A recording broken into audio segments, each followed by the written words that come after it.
بعض اوقات گفتگو انسان کا تعارف کروا دیتی ہے، بعض اوقات ایسا لگتا ہے لڑائی ہو رہی ہے. مجھے یاد ہے ایک بار ہم کہیں سفر پر تھے تو برابر والے کمرے سے بڑی زور زور سے آوازیں آنے لگی. میں نے کہا اللہ خیر کرے کیا ہو گیا. میں جب گیا میں نے کہا کوئی لڑائی ہو گئی؟ تو کہہ رہے نہیں ہم تو باتیں کر رہے ہیں، ہمارے انداز ہی ایسا ہے. تو جناب یہ آپ کا انداز ضرور ہے لیکن یہ انداز اچھا نہیں ہے، یہ لوگوں کو پسند نہیں آتا. ایگریسو ہو کر بات کرنا، مزاج بدلے جا سکتے ہیں، سٹائل بدلا جا سکتا ہے. اپنے آپ کو اپنے مزاج کے حوالے نہ کر دیں کہ میں تو ہوں ہی غصے والا، میں تو بولتا ہی ایسے ہوں، میرا مزاج ہی ایسا ہے، میرا سٹائل ہی ایسا ہے. نہیں میرے میٹھے اسلامی بھائیوں، اپنے آپ کو، یہ جملہ اگر چاہیں تو لکھ لیں، اپنے آپ کو اپنے مزاج کے حوالے نہ کر دیں. یہ رنگ اور قد نہیں ہے جو نہیں بدل سکتا، یہ بدل سکتا ہے. ہمیں تھوڑی سی پریکٹس کرنی ہوگی اور سنت کی نیت سے کریں گے تو انشاءاللہ اس انداز کو اپنانے کا ثواب بھی ملے گا. آپ کی گفتگو اچھی ہوگی، آپ اچھے انداز میں بات کرتے ہوں گے تو لوگ آپ کی بات سنیں گے. بہت تیز بولیں گے، الفاظ چبا لیتے ہیں کچھ لوگ، جملہ ہی سمجھ نہیں آتا، لفظ اتنی سپیڈ سے بولیں گے کہ وہ جملہ ہی سمجھ نہیں آئے گا. بعض لوگوں سے دوبارہ واٹس ایپ منگوانا پڑتا ہے، دوبارہ یار ذرا بتائیں تو صحیح آپ نے کیا کہا، سمجھ نہیں آیا. تو ایسا نہ کریں، آرام سے سنت کی نیت سے ٹھہر ٹھہر کر بات کریں اور ایسی بات کریں جو لوگوں کو سمجھ آئے. میرے آقا ٹھہر ٹھہر کر بات کرتے. آپ نے دیکھا ہوگا دعوت اسلامی کے مدنی ماحول میں کچھ اعلانات 3 بار کیے جاتے ہیں. یہ بھی نبی پاک علیہ الصلوۃ والسلام کی سنت مبارکہ ہے کہ جب کوئی اہم بات فرمانی ہوتی میرے آقا اس بات کو 3 بار ریپیٹ فرماتے. ہمارے امیر اہل سنت کو آپ نے دیکھا ہوگا کہ آپ انگلش کے الفاظ پہلے یوز نہیں کرتے تھے، مگر اب خود پوچھتے ہیں بتاؤ اس کی انگریزی کیا ہے. کیا وجہ ہے؟ آپ کی جو طبیعت ہے وہ انگلش کی طرف اس طرح مائل نہیں ہوتی تھی، لیکن آپ سمجھتے ہیں کہ آج کے لوگوں کو اگر صرف اردو میں سمجھائیں گے تو بات سمجھ نہیں آئے گی، تو اب اس کا کوئی نہ کوئی انگلش ورڈ لا کر جو ہے وہ بیان کیا جاتا ہے. سہل، آسان، گفتگو کو اتنا آسان کر دو کہ لوگوں کے دلوں میں اتر جائے. نبی پاک کتنا مسکراتے کہ حضرت ام دردہ جو کہ حضرت ابو دردہ رضی اللہ تعالی عنہ کی بچوں کی والدہ ہیں، وہ حضرت ابو دردہ سے کہتی، زوجہ اپنے شوہر سے کہہ رہی ہے کہ آپ جب بھی مجھ سے بات کرتے ہیں مسکرا کر ہی بات کرتے ہیں. حضرت ابو دردہ کہتے ہیں میں نے جب بھی نبی پاک سے گفتگو کی ہے، آقا کو جب دیکھا ہے نبی پاک مسکراتے ہیں. اب یہ بہت خوبصورت وصف ہے، بڑی پیاری سنت ہے. اگر سنت کی نیت سے ہماری یہ عادت بن جائے کہ ہم مسکرانے والے ہوں تو مسکراتا چہرہ ہر کسی کو اچھا لگتا ہے، اور جتنی بار مسکرائیں گے اتنی بار سنت کا ثواب مل جائے گا. اگر سنت یاد ہوگی اس نیت سے مسکرائیں گے. کہتے ہیں کسی کے بارے میں بڑا میلا کچیلا رہتا ہو تو کہتے ہیں پتہ نہیں کتنا عرصہ ہوا نہایا نہیں ہے. تو ایسا لگتا ہے کئی لوگ ایسے جن کو بہت عرصہ ہو گیا مسکرائے نہیں ہیں، لاسٹ آپ کب مسکرائے تھے شاید کئی لوگوں کو یہ بھی چیک کرنا پڑے گا. تو ایسا بندہ تو کہیں بھی نہیں چل سکتا نا. لمبی نہ کریں، آج کل لوگوں کے پاس ٹائم نہیں ہے.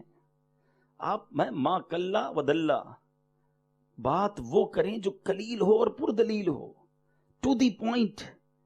اب کچھ لوگوں کی اتنی لمبی کرنے کی عادت ہے کہ لوگ ان کے فون نہیں اٹھاتے. ایسا بھی ہے نا، یار پتہ ہے یار اس کا فون اٹھایا تو آدھے گھنٹے سے پہلے نہیں رکھنا اس نے. تو ہمیں اپنی گفتگو میں بڑی جس کو کہیں نا کہ نپاتلا انداز ہونا چاہیے. آسان گفتگو، ٹھہر ٹھہر کر بات کرنا، بہت اسپیڈی نہیں، لاؤڈلی بہت زیادہ نہیں، چیخ کر نہیں.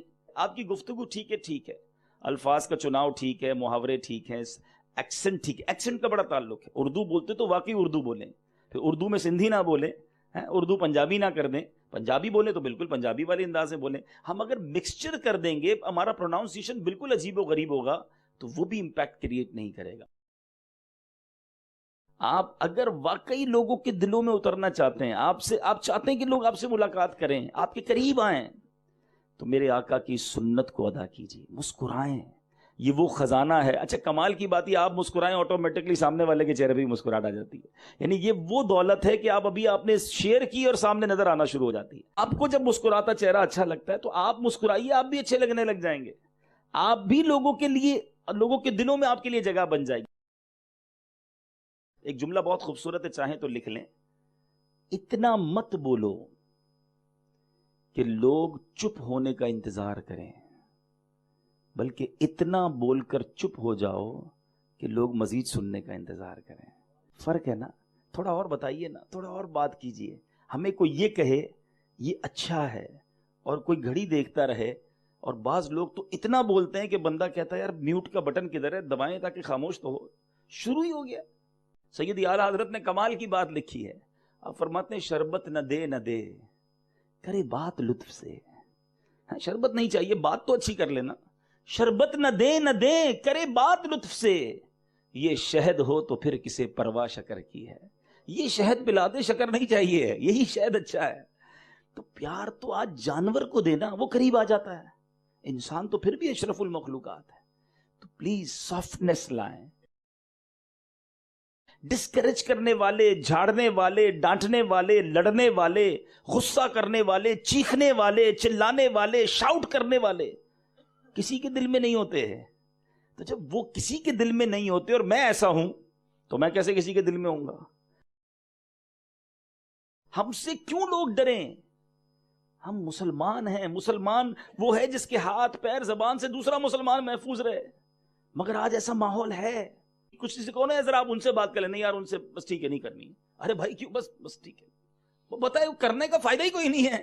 جب بھی بات کی ہے ڈانٹی ملی ہے، انداز ہی کچھ اور ملا، آپ کو سمجھ ہی نہیں ہے، آپ کو کیا پتا آپ کیا بات کرتے ہیں، آپ کو کتنا ٹائم ہوا ہے۔ اگر یہ ریپلائی ملنا ہے تو کون بات کرے گا آپ سے؟ سرور کائنات علیہ الصلوۃ والسلام کا فرمان ہے، نرمی جس چیز میں ہوتی ہے اسے زینت بخشتی ہے، ڈیکوریٹ کرتی ہے، اور جس چیز سے نرمی چھین لی جاتی ہے اسے عیب دار کر دیتی ہے۔ نرمی ختم، بندہ عیب دار ہو گیا ہے۔ فلاح و کامرانی نرمی و آسانی میں، ہر بنا کام بگڑ جاتا ہے نادانی میں۔ مزاح اور مذاق میں فرق ہے، یاد رکھیے گا۔ مزاح جائز ہے، اچھی نیت سے ہو تو اس کا ثواب بھی ملے گا۔ مزاح یہ ہے کہ میں کوئی ایسی بات کروں کہ آپ کا دل بھی خوش ہو، میرا بھی خوش ہو جائے۔ اور مذاق بعض اوقات یہ ہوتا ہے کہ میں بات کروں، ہم تو خوش ہوں، آپ کا دل کرچی کرچی ٹوٹ جائے۔ کسی کا فلم چڑھاتے ہیں جس کو بازاری زبان میں سلینگ ورڈ، لمبا ہے، چھوٹا ہے، کالا ہے، کوئی نام رکھ دیتے ہیں، یہ تو دل آزاری ہے۔ اور ایک یہ کہ ایسی بات کی جائے کہ سارے مسکرائیں۔ مومن آسان ہوتا ہے، آسان طبیعت ہوتا ہے۔ یہ آسان کیا ہے؟ یعنی آسان کے معنی یہ ہے کہ آپ ایزی ٹو ایکسس ہوں، میرے ساتھ دوستی کرنا آسان ہو، میرے ساتھ رشتہ داری کرنا آسان ہو، میرے ساتھ کاروبار کرنا آسان ہو، میرا پڑوسی بننا آسان ہو، ہر چیز کرنا آسان ہو۔ ایسا ہے؟ ہماری فیملی کیا آسان ہمیں سمجھتی ہے؟ ایزی ہے ہم، یہ ڈیفیکلٹ۔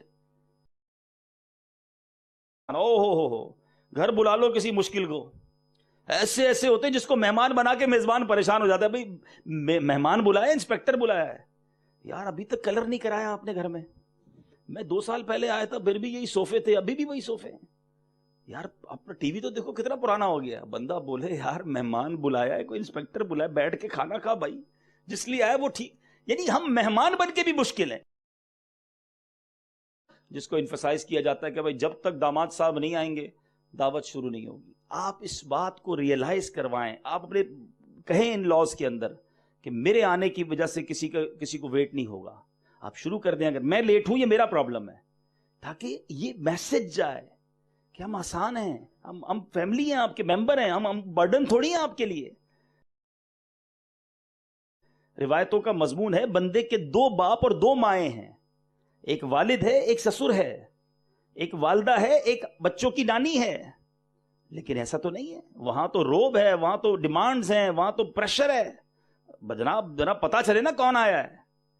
نہیں، دعوت اسلامی والا کم از کم یہ دنیا کو پتا چل جائے، ایسے بن جاؤ یار، ان سے رشتہ بھی کرو، ان سے تعلق بھی کرو، کاروبار بھی کرو، یہ بڑے آسان لوگ ہیں۔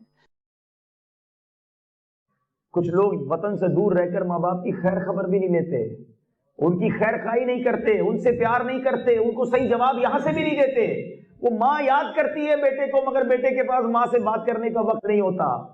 یاد رکھیے گا، ہم بے شک علم دین میں بہت آگے بڑھ جائیں، لیکن اگر ماں باپ راضی نہیں ہے تو رب بھی راضی نہ ہوگا۔ یہ ڈگریاں، یہ یونیورسٹی بعد میں، پہلے والدین کے حقوق ہیں۔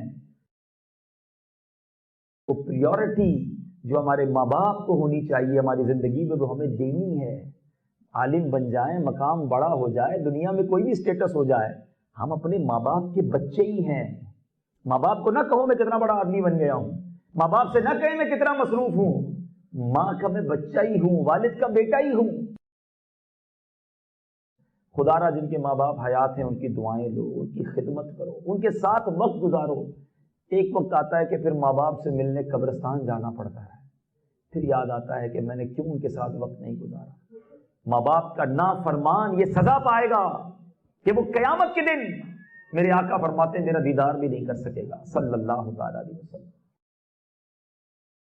نبی پاک کی یہ حدیث ڈرا دینے کے لیے کافی ہے کہ قیامت کے دن وہ میرا چہرہ بھی نہیں دیکھ سکے گا جو میری سنت کو ترک کرنے والا ہوگا۔ اور وہ حدیث بھی آپ نے پڑھی ہوگی، فمن رغب عن سنتی فلیس منی، کہ جس نے میری سنت سے منہ موڑا وہ ہم میں سے نہیں۔ پلیز ٹرائی ٹو انڈرسٹینڈ کہ ہماری زندگی میں سنتیں کہاں ہیں۔ آج ایک عجیب فینومینا، ایک عجیب فلسفی دنیا میں لائی جا رہی ہے کہ جناب سنت ہی ہے نا، فرض تو نہیں ہے، واجب تو نہیں ہے، سنت پر عمل کر لیا ٹھیک ہے۔ آج کے دور میں ضروری نہیں ہے اتنا سنت پر عمل کرنا۔ یہ کہاں سے ہم سیکھ رہے ہیں؟ یہ کون سا میسج کنوے ہو رہا ہے؟ ارے عاشق رسول کے لیے سب سے اہم چیز یہ ہے کہ جو میرے آقا کا طریقہ ہے میں وہ اسے اپنا لوں۔ پیارے آقا علیہ الصلوۃ والسلام نے جب اعلان نبوت کیا پہلے کیا کوشچن کیا تھا؟ بتاؤ لوگوں میں کون ہوں؟ لوگوں نے کیا کہا تھا؟ آپ امین ہیں، آپ صادق ہیں۔ نبی پاک نے کردار پہلے پیش کیا، پھر فرمایا کہ میں اللہ کا نبی ہوں۔ ہمارے کردار کا حال کیا ہے؟ خدارا یہ سب کو سمجھنا ہوگا کہ صرف سراپے کی سنتیں نہیں ہیں، سنتیں کردار کی بھی ہیں، اور وہ بہت امپورٹنٹ ہیں۔ علماء کے فضائل پر قرآن و حدیث بھرے پڑے ہیں۔ وہ حدیث آپ بھول گئے کہ علماء کی سیاہی جو ہے وہ شہید کے خون کے مقابلے میں تولی جائے گی، اور علماء کی سیاہی جو ہے شہید کے خون پر غالب آ جائے گی۔ قیامت کے دن اور لوگ جنت میں جائیں گے، علماء سے کہا جائے گا رک جاؤ، اپنے ساتھ دوسروں کو بھی جنت میں لے جاؤ۔ علماء کو قیامت کے دن عزت کا تاج پہنایا جائے گا، ان کے والدین کو عزت کا لباس پہنایا جائے گا۔ میں اپنوں سے بات کر رہا ہوں کہ ہم پر یہ ریسپانسبلٹی زیادہ ہے۔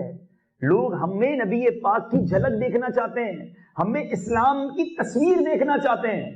تو شاعر کہتے ہیں نا، فنا اتنا تو ہو جاؤں میں تیری ذات عالی میں، جو مجھ کو دیکھ لے اس کو تیرا دیدار ہو جائے۔ ہمیں دیکھ کر پتا چل جائے کہ امتی ایسا ہے تو آقا کا عالم کیا ہوگا۔ مومن سہل ہوتا ہے، ایزی ٹو ایکسس، ہر بات میں آسان، بات کرنا آسان، کاروبار کرنا آسان، رشتہ داری کرنا آسان، پڑوس میں رہنا آسان، ہر چیز میں آسان۔ کیا ہم آسان ہیں؟ لوگ کہتے ہیں نہیں جناب بھلائی کا زمانہ نہیں ہے، ہم شریف کے ساتھ شریف ہیں، بدماش کے ساتھ بدماش ہیں۔ اچھا مجھے آج تک یہ سمجھ نہیں آئی کہ وہ کون سا بٹن لگا ہوا ہے آپ کے اندر کہ جب بدماش سامنے آتا ہے تو آپ بھی بدماش ہو جاتے ہیں۔ ارے بھائی شریف آدمی شریف کے ساتھ بھی شریف ہوتا ہے، بدماش کے ساتھ بھی شریف ہوتا ہے، جبھی تو بدماش شریف ہوگا نا۔ نبی پاک نے پتھر کھائے ہیں طائف کے میدان میں، وہی پتھر اٹھا کر مارنا ثابت نہیں ہے۔ وہ جناب بڑا نرم بڑا شفیق دیکھ کے رشتہ کر لیا گھر والوں نے، جیسے ہی رشتہ ہو گیا سسرال کے لیے ٹینشن بن گیا، کیونکہ ہماری تو ٹریننگ ہی یہی ہے نا کہ داماد نے تو ذرا اکڑ کر کے ہی رہنا ہے۔ جب سب سے آخر میں دعوت میں جانا، جب تک تم نہ جاؤ دعوت شروع نہیں ہونی چاہیے، تمہارا کھانا سب سے پہلے گرم ملنا چاہیے، گڑبڑ ہو تو شکایت بھی فوراً کر دینا۔ یہ کیا ہے؟ ہم لوگ بھی یہ کریں گے؟ یعنی ہمارے سسرال والے بھی ٹینشن میں رہیں گے ہماری وجہ سے؟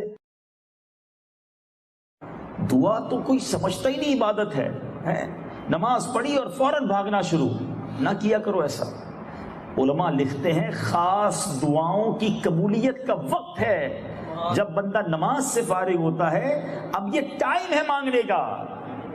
دنیا والوں سے مدد مانگتے ہو، اللہ سے نہیں مانگتے ہو۔ دعا تو ایسی شاندار عبادت ہے کہ دعا کو مخ العبادہ کہا گیا، عبادت کا بھی مغز کہا گیا۔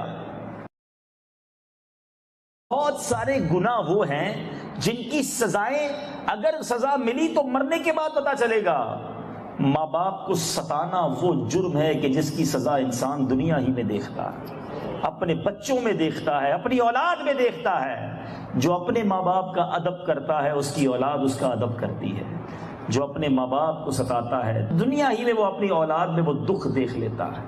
یہ ایسا مکافات عمل ہے۔ میرے رب کی شان تو دیکھو، فرماتا ہے جو جتنا مجھ سے مانگتا ہے وہ اتنا مجھے اچھا لگتا ہے۔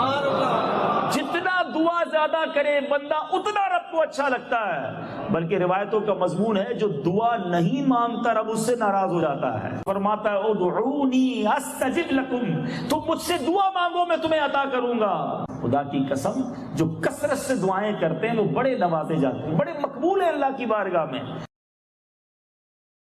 دیندار آدمی پر شیطان زیادہ حملے کرتا ہے کہ یہ برباد ہو گیا نا، یہ غلطی کرے گا تو سارے لوگ دین کو ہی برا کہیں گے۔ یہی تو ہوتا ہے، کسی ایک مذہبی آدمی سے غلطی ہو جائے، وہ بھی انسان ہے، ہو گئی غلطی، کوئی غلط کام کر دیا، کوئی برا کام کر دیا، کوئی مسٹیک ہو گئی اس سے، اب جو اس کی عزت کا ڈنڈورا پیٹا جاتا ہے اور صرف اس کو بدنام نہیں کیا جاتا۔ اب کہتے ہیں مولوی ہوتے ہی ایسے ہیں، یہ بے وقوفی ہے کہ کسی ایک شخص کی وجہ سے کسی تنظیم یا اسلام کو جو ہے وہ معاذ اللہ نشانہ بنایا جائے۔ ڈرتے رہنا، دعا مانگتے رہنا کہ اللہ بچائے رکھنا، تیرے کرم سے بچ پائیں گے۔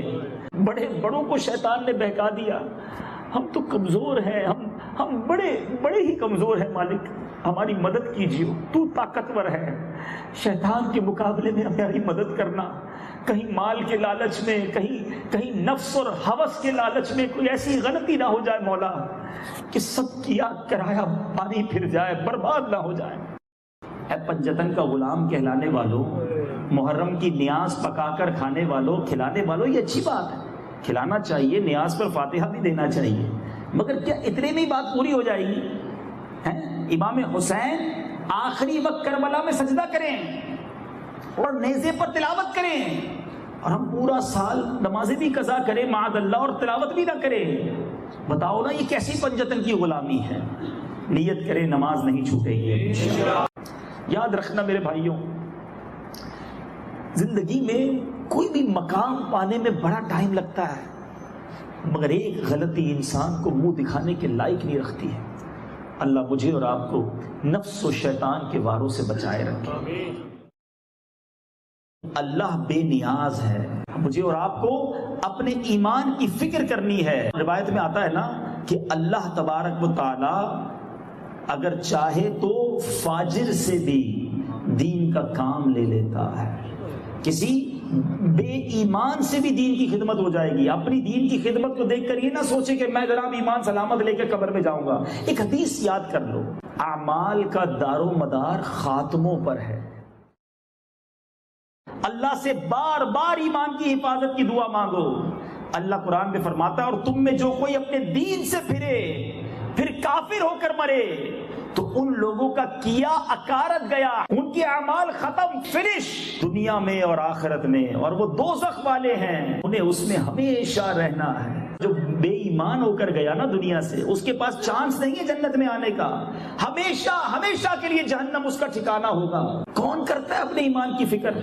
اللہ کے حبیب فرماتے ہیں کچھ لوگ مسلمان گھرانے میں پیدا ہوئے، اسلام والی زندگی گزاری، مگر خاتمہ ان کا کفر پر ہوگا۔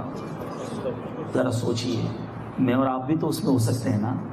اپنے ایمان کی فکر کرو، اپنے ایمان کو بچانے کی فکر کریں۔ کچھ لوگ کہتے ہیں یار میں سب کی سنتا ہوں، پھر بات عمل تو اپنوں کی کرتا ہوں۔ نہیں جناب، کیوں سب کی سنیں گے؟ جو اللہ رسول کی نہیں سنتا میں اس کی کیوں سنوں گا؟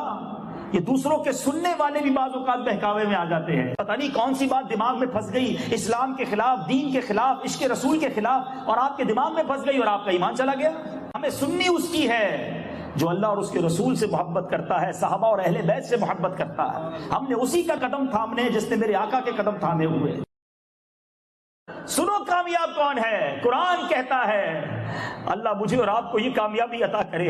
قرآن فرماتا ہے فَمَنْ زُحْزِحَ عَنِ النَّارِ وَأُدْخِلَ الْجَنَّةَ فَقَدْ فَازَ۔ قرآن کہتا ہے سنو کامیاب کون ہے؟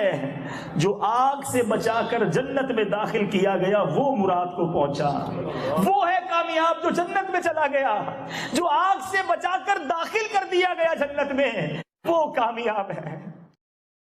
دنیا کی زندگی تو یہی دھوکے کا مال ہے، یہ زندگی ہے ہی دھوکا، ہم اسی کو سب کچھ سمجھے بیٹھے ہیں۔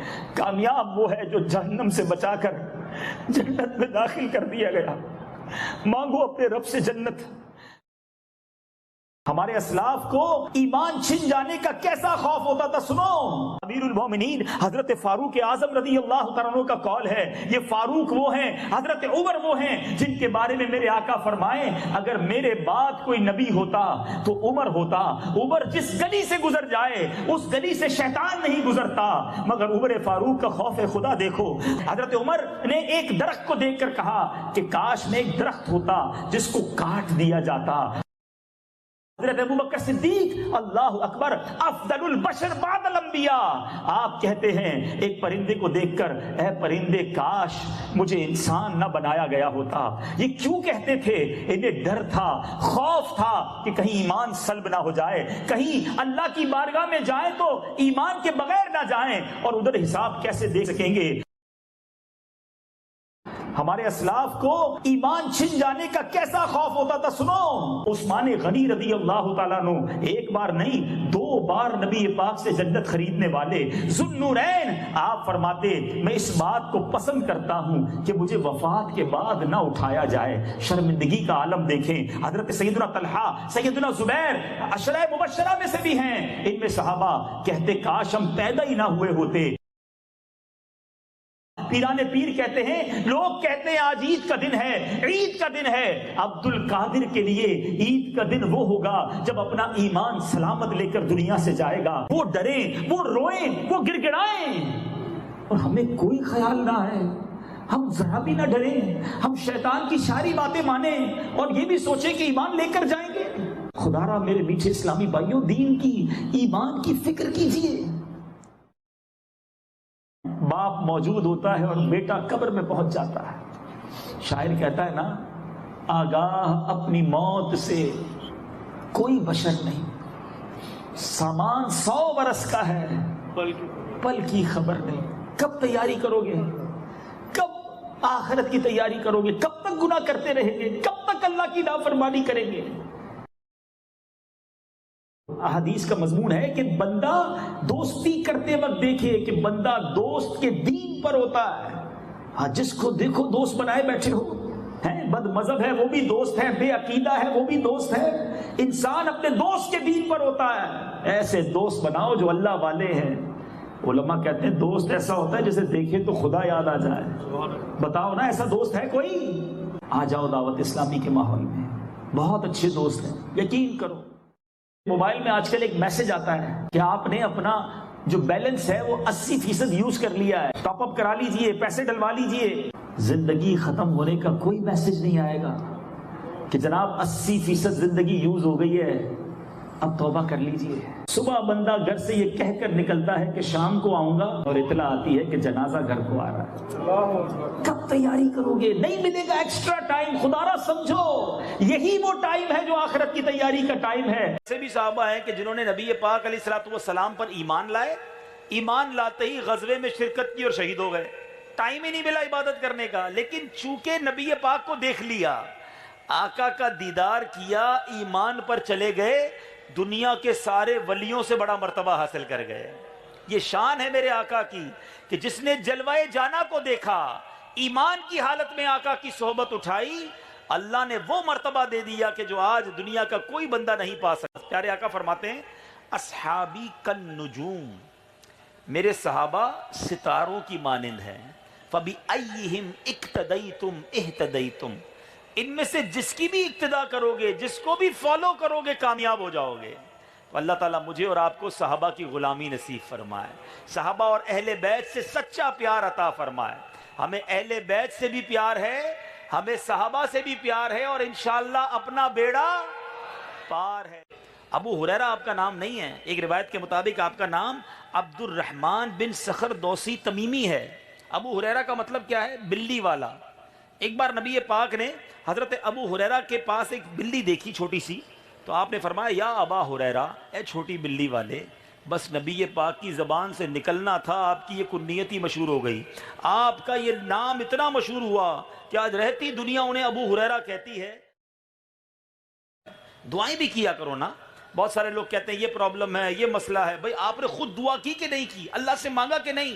اللہ خود قرآن میں فرماتا ہے ادعونی استجب لکم, مجھ سے مانگو میں تمہیں عطا کروں گا. ہم دوسروں کو کہتے ہیں, خود تو مانگتے نہیں ہیں. ایک بار دل سے آنسو بہا کر گر گڑا کر مانگو تو صحیح. اگر نبی پاک مہنگے گھر میں رہتے, مہنگی سواری ہوتی, مہنگے لباس پہنتے, تو جو امیر امتی ہوتا وہ تو سنت پر عمل کر لیتا, اور غریب سوچتا رہتا کہ میں تو ساری زندگی ایسا لباس نہیں پہن سکتا, میں تو ساری زندگی ایسا بستر نہیں بنا سکتا. اللہ اکبر. نبی پاک نے وہ انداز اختیار کیا کہ غریب خاک پر بھی سوئے تو کہے یہ بھی میری آقا کی سنت ہے, چٹائی پر سوئے تو یہ بھی نبی کی سنت ہے. نبی پاک کا چھوٹا سا بظاہر چھوٹا سا گھر ہوتا, کئی بار ایسا ہوا کہ آقا کے گھر پر مہمان آتا, نبی پاک کے گھر پہ کھانے کو کچھ نہ ہوتا, آقا صحابہ سے کہتے اس کو لے جاؤ اور اپنے گھر پر کھلاؤ. یہ ان تمام لوگوں کے لیے ڈھارس ہے, یہ ان تمام لوگوں کے لیے تسلی ہے جن کو دنیا میں تھوڑا ملا ہے. مگر پرابلم یہ ہے, اگر دنیا میں کمی ہوتی ہے, ہمارے مال میں کمی ہوتی ہے, ہماری جناب اسباب میں کمی ہوتی ہے, تو صبر ساتھ نہیں آتا, شکوے ہوتے ہیں, شکایات ہوتی ہیں. ابھی گونگے کو بات کرتے دیکھا ہے, اشارے کر کر کے تھک جاتا ہے, پھر بھی اپنی بات نہیں سمجھاتا. لوگ ہنستے ہیں اس کی باتوں پر. اللہ نے مجھے اور آپ کو زبان دی ہے, جب چاہیں جتنی چاہیں جیسے چاہیں بات کر سکتے ہیں. سچ بتاؤ ہونا کیا چاہیے تھا. یہ زبان گناہ کرتی ہے, اللہ کا ذکر کرتی, نبی پر درود پڑھتی صلی اللہ تعالی علیہ وسلم, سچ بولتی. زبان اللہ نے دی, مگر یہی زبان اللہ کی نافرمانی میں خرچ ہو رہی ہے. آج جو کچھ ہے آپ, یہ اللہ نے آپ کو دیا ہے. کبھی یہ مت سوچنا یہ میرا ہے. خدا کی قسم, اگر کوئی تمہارے دروازے پر آ کر تم سے مدد مانگتا ہے اور اگر آپ اس کی مدد کر رہے ہیں تو کبھی احسان نہ جتانا, اللہ کا شکر ادا کرنا کہ مالک تیری مہربانی, تو نے دینے والا بنایا, مانگنے والا نہیں بنایا.